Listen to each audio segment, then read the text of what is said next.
Assalamualaikum warahmatullahi wabarakatuh.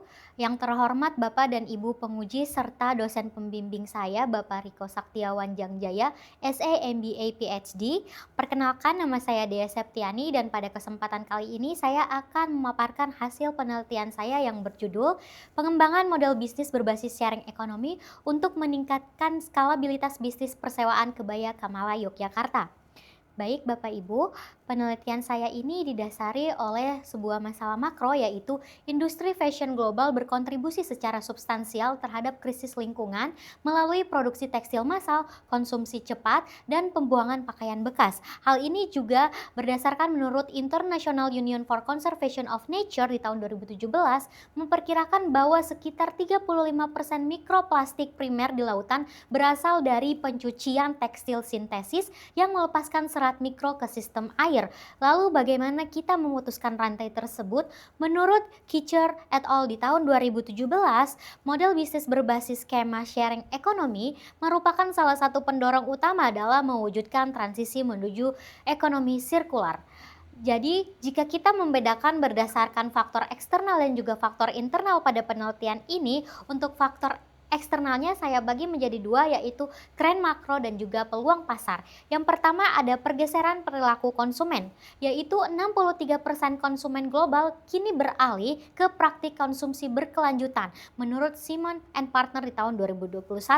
Lalu juga Gen Z dan milenial menjadi katalisator untuk pola hak akses dibandingkan kepemilikan aset permanen. Dan yang kedua yaitu tingkat literasi teknologi digital. Populasi produktif dengan literasi digital tinggi menjadi pelopor transisi sharing ekonomi di Indonesia.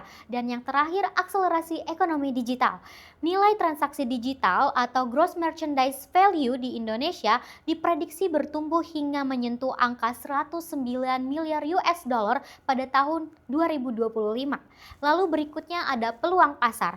Peluang bisnis persewaan kebaya. Sifat kebaya yang situasional memicu inefisiensi ekonomi sehingga memiliki potensi besar untuk mengonversi aset pasif di lemari menjadi sumber daya produktif melalui layanan sewa. Dan jika kita mengerucut kepada karakteristik konsumen di Yogyakarta, menurut LL Dikti terdapat 145.000 mahasiswa aktif menciptakan siklus permintaan musiman dan juga yang stabil. Dan mayoritas mahasiswa mereka sangat sensitif terhadap harga namun menuntut ekspektasi estetika visual yang tinggi. Dan yang berikutnya yaitu kompetisi pasar.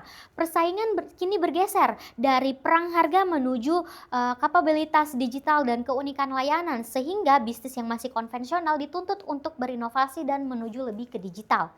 Lalu berikutnya adalah faktor internal. Jika kita melihat faktor internal yang ada di persewaan Kamala, yaitu ada keunggulan dan juga kelemahan. Untuk keunggulannya, variasi kebaya mengikuti tren fashion kontemporer, efisiensi biaya pemasaran, efisiensi biaya tetap karena masih rumahan, fleksibilitas pengambilan keputusan dan personalisasi pelayanan. Akan tetapi memiliki titik kelemahan, yaitu titik jenuh infrastruktur fisik, inefisiensi administratif karena masih konvensional, lalu keterbatasan biaya promosi, kerentanan struktur dan risiko operasional akibat sentralisasi.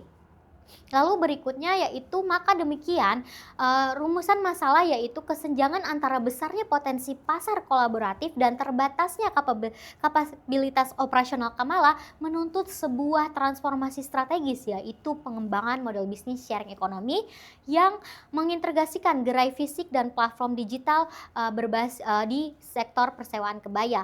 Lalu pertanyaan penelitiannya terdapat dua. Yang pertama, bagaimana rancangan pengembangan model bisnis Kamala melalui integrasi saluran luring dan daring yang adaptif terhadap karakteristik pasar di Yogyakarta dengan memanfaatkan prinsip sharing ekonomi, dan bagaimana kelayakan rencana model bisnis tersebut jika ditinjau dari aspek finansial. Sehingga tujuan penelitian yaitu pertama, merancang pengembangan model bisnis Kamala melalui integrasi saluran luring dan daring yang adaptif melalui prinsip sharing ekonomi. Dan yang kedua yaitu menganalisis kelayakan rencana model tersebut jika ditinjau dari aspek finansial guna memastikan keberlanjutan di masa depan.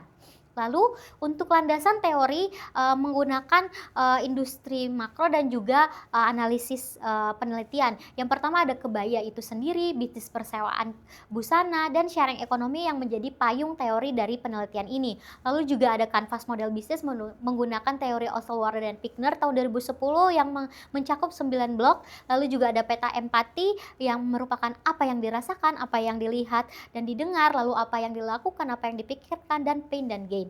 Lalu juga ada kelayakan ekonomi yang berdasarkan NPV, IRR, dan payback period melalui 3 skenario. Lalu berikutnya adalah metodologi desain penelitian yaitu kualitatif deskriptif dengan studi kasus tunggal yaitu pada bisnis Kamala yang didukung oleh analisis kuantitatif untuk uji kelayakan investasi awal. Untuk metode pengumpulan data di sini ada dua yaitu diskusi kelompok terarah, wawancara mendalam. Lalu juga jenis datanya dibedakan menjadi dua, ada primer dan juga sekunder. Untuk primernya itu menggunakan teknik purposive sampling untuk prinsip information risk access menurut patent tahun 2014. Lalu diskusi kelompok terarah ini yang pertama dilakukan dengan 5 partisipan yang itu ada mahasiswa, ada kalangan milenial, ada juga pengguna rutin kebaya, dan juga ada pemerhati keberlanjutan. Tujuannya apa? Untuk pemetaan peta empati dari pengalaman konsumen atas operasional saat ini. Lalu juga ada wawancara mendalam dengan 3 narasumber yaitu ada kompetitor, lalu juga ada akademisi dan pemengaruh fashion. Tujuannya untuk menggali wawasan operasional, strategi pengembangan model bisnis, serta tren konsumen dan pemasaran digital. Untuk jenis data yang sekunder itu metodenya dari studi dokumen dan studi pustaka. Untuk prosesnya yang studi dokumen itu untuk estimasi kapasitas dan benchmarking pasar, tujuannya untuk basis asumsi dasar perhitungan kelayakan ekonomi. Lalu untuk studi pustaka seperti jurnal, buku itu untuk sebagai landasan teori. Lalu berikutnya yaitu instrumen penelitian. Setiap pertanyaan, wawancara kompetitor dan akademisi diturunkan dari sintesis 9 blok bisnis model kanvas menurut Oswald dan Pigner tahun 2010 guna mengevaluasi posisi kompetitif dan arsitektur bisnis. Lalu untuk FGD konsumen diturunkan dari variabel peta empati menurut Oswald dan Pigner tahun 2010 dan juga ada Blend and Oswald tahun 2019 untuk membedah dimensi psikologis dan hambatan real pelanggan.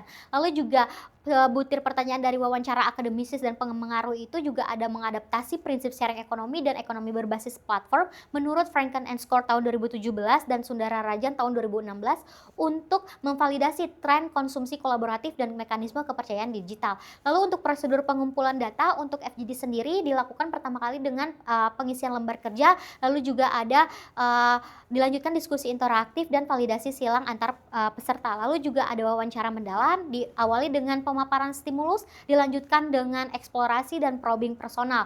Lalu untuk FGD dan wawancara ini dokumentasinya melalui perekaman audio dan transkripsi verbatim secara utuh. Untuk uji keabsahannya yaitu melalui 2 cara. Yang pertama ada validasi instrumen, untuk tiap butir pertanyaannya itu diuji dan diuji dengan dosen pembimbing agar menghindari ambiguitas di lapangan. Lalu juga ada validasi data. Setelah data FGD dan juga wawancara ditranskripsikan, lalu divalidasi ulang kepada narasumber apakah sudah sesuai, yaitu member checking. Lalu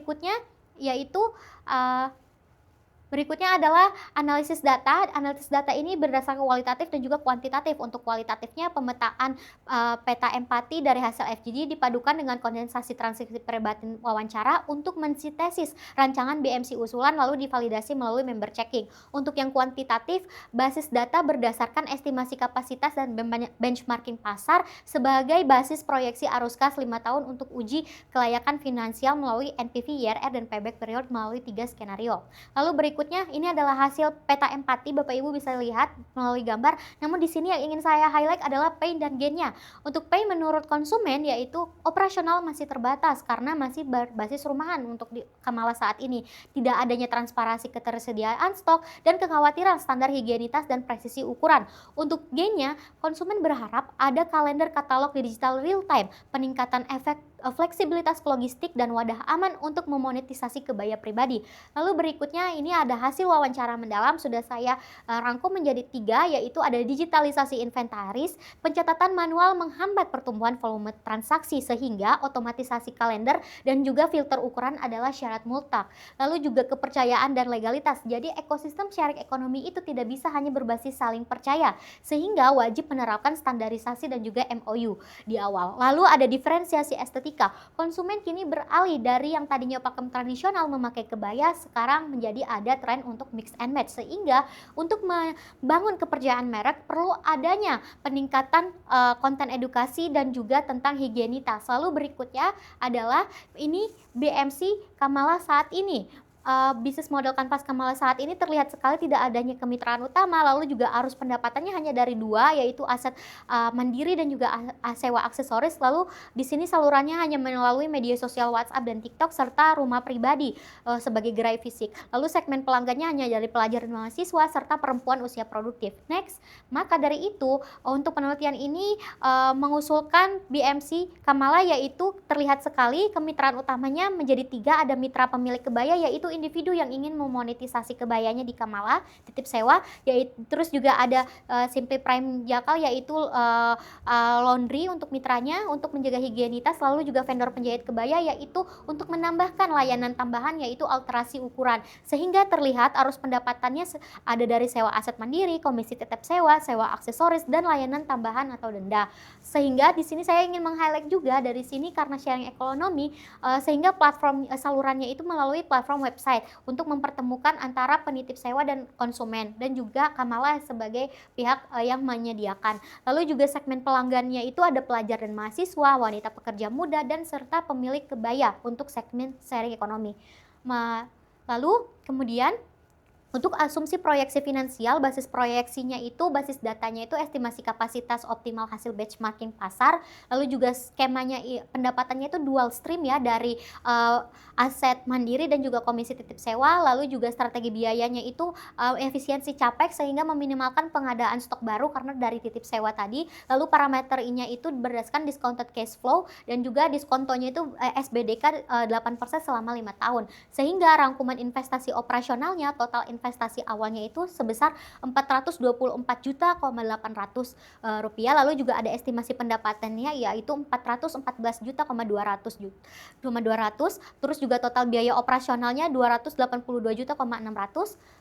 Kita langsung lihat ke ringkasan analisis kelayakan ekonominya. Untuk skenario normal pendapatan 5% dan pengeluaran 5%, untuk internal rate of return-nya 20,6% dan payback periodnya selama 3,8 tahun. Untuk skenario optimis yaitu pendapatannya 10% dan pengeluarannya 5%, untuk internal rate of return-nya 30,43% dan payback periodnya 2,72 tahun. Untuk skenario pesimis, pendapatannya hanya 2% namun pengeluarannya tetap 5% dan IRR-nya 12,67% dan payback period-nya 3,45 tahun. Bisa dirangkum, bisa diasumsikan bahwa ketiga skenario ini layak untuk dijalankan untuk pengembangan bisnis saat ini karena payback period-nya tidak melebihi dari skenario 5 tahun.